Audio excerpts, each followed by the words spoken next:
Chapter 20. This will not be an easy case. He can always allege that he didn't know he was the child's father.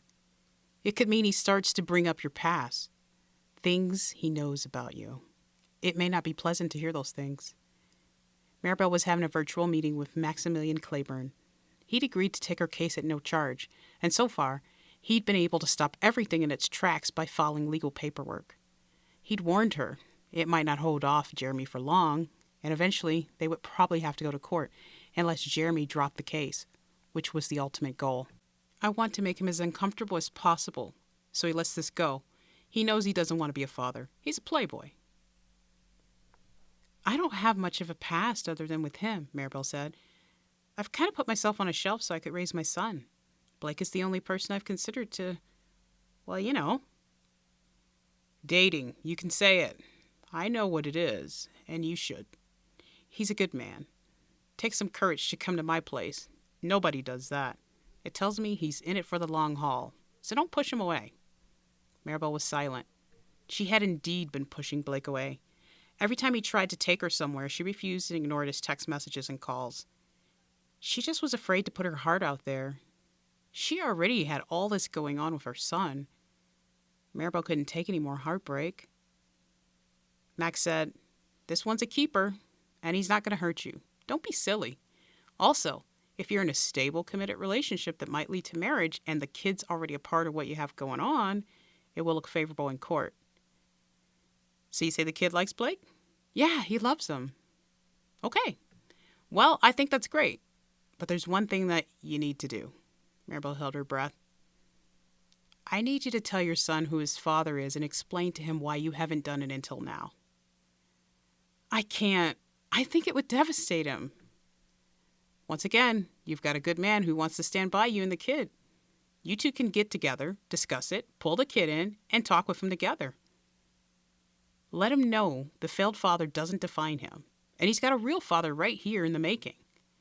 He doesn't know this Jeremy dude is his father, so he's not going to miss him.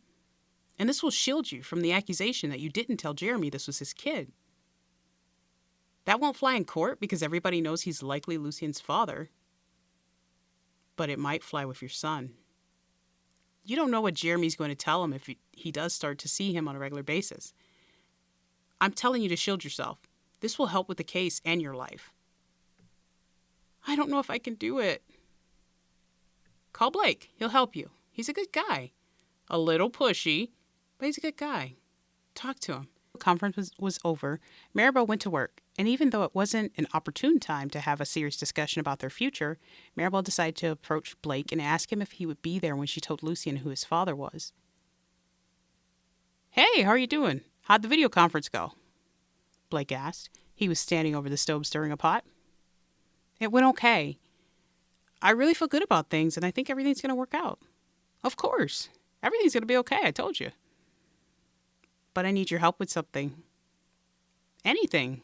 What do you need? I need to tell Lucien who his father is, and I want you to be there. Really? I'm sorry, I know it's too much. No, I want to be there. I'm ready, and I want to let him know that I'm here for him and you. So how do you want to do this? I just want to be honest. I don't want to turn it into some type of big charade.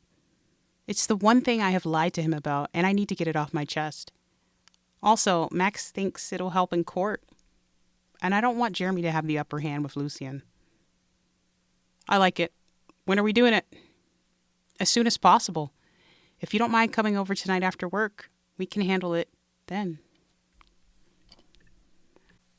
Okay. Let's just be honest about everything, Blake said, removing his gloves and taking Maribel's hands in his. I want you to know this is real.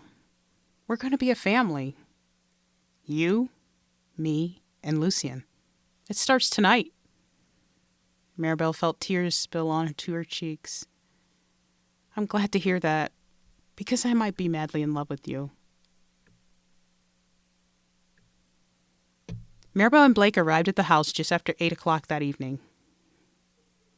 She went in by herself first, talked with her grandparents, and asked them to clear out.